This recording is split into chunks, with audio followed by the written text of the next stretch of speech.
So, everyone thought Excalibur was the first Warframe. Until now. Hey guys, what's up? StrifeXD here. And I was, kind of brainstorming for video ideas. And I was thinking about the quests. And what really didn't make sense to me was the Glassed Gambit. The DE introduced the Index, which is a good way to get credits, a nice gambling system, right? But we got Nidus from it. And, thinking about it, it didn't really make sense. So I kind of dove a little deeper, right? And what I've uncovered probably is gonna blow your mind.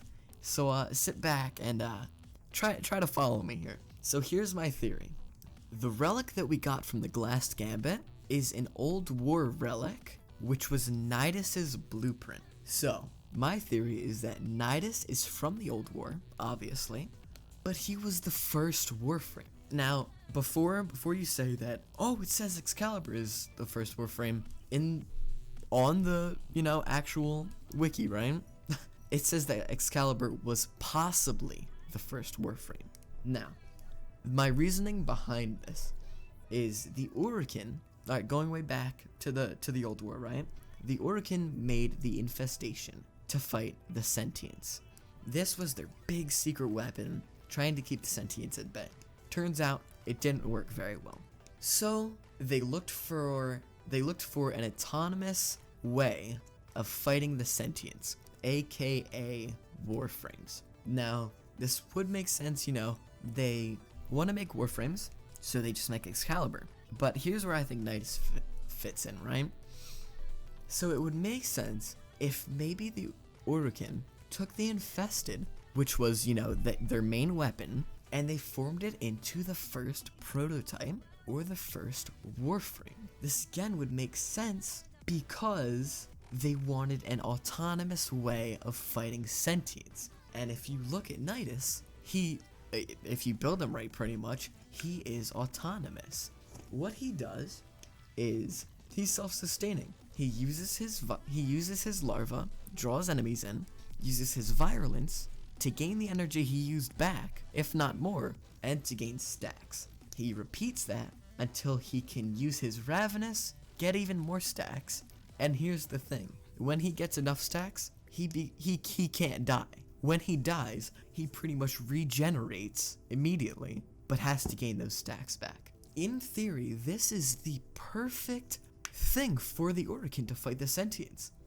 Self-sustaining, no need to really keep replenishing it with energy, because Nidus can give himself energy with his virulence. And not only that, but he scales with the more stacks he has. So everything is self-sustaining. And if the Orokin could mass produce these beings, they would be able to kill the Sentients, and that was their goal.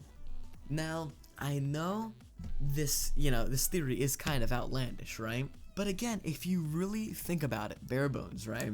Nidus is the first Warframe, or maybe a prototype Warframe. The Orokin were just experimenting, trying to make an autonomous thing to kill the Sentients. So, because the Orokin's main weapon again was the Infested, it would make sense that they would make a Warframe mainly out of Infested. Try and piece together, this autonomous frame. So they make a Warframe out of Infestation and run it off of Infestation just to see how it did.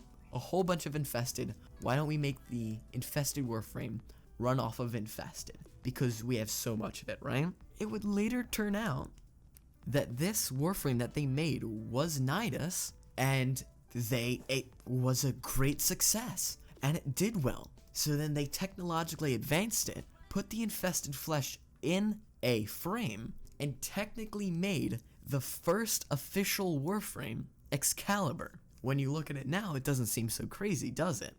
Because it is general consent that in our Warframes are Infested flesh. It pretty much is known, right? So, again, it would make even more sense if they made a Warframe out of Infested flesh before they made the Warframe out of just steel and infested flesh. They would have to try to see if the infested flesh would be enough, would work, would be self-sustaining. And with Nidus, again, it was a great success. I mean, he's literally unkillable if you have enough stacks. And the reason, again, this is such a big deal is if you could have a Warframe that scales off of his own stacks that he gets from his own energy that he replenishes, and he scales with, like, he scales strength, he scales unkillability with those stacks. It's literally, what more could you ask for? It's, again, an unkillable being that could probably kill the sentients. And I guess what they did is they saw that he could self-sustain. He could not be, he had immense health regen.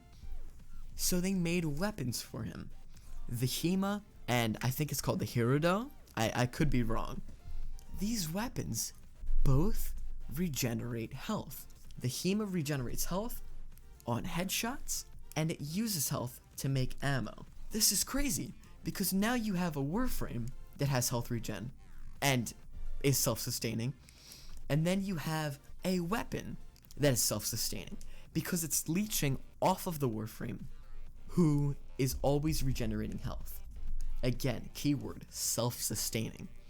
Then you add the Hirudo, which leeches life on critical hits, and if you have the Hirudo up, giving you health, and you have the Hema up, giving you health, and you're standing in your Ravenous with Nidus's health regen, I think you probably have close to 100 or maybe more than 100 health regen. Once again, making the Warframe unkillable. So much health regen that as soon as you do damage, he regains everything, all of his health. So yeah, that's my theory. That's why I think that Nidus was the first Warframe, or he was the prototype Warframe, because he can do what other Warframes can't do.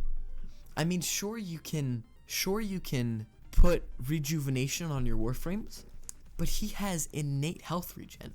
He could go into the Helminth room when no one else could. So yeah, I hope you enjoyed my theory about Nidus. Again, put your thoughts in the comments below, please. Please like the video, subscribe if you enjoyed, and yeah, I'll see you guys in the next one. Peace.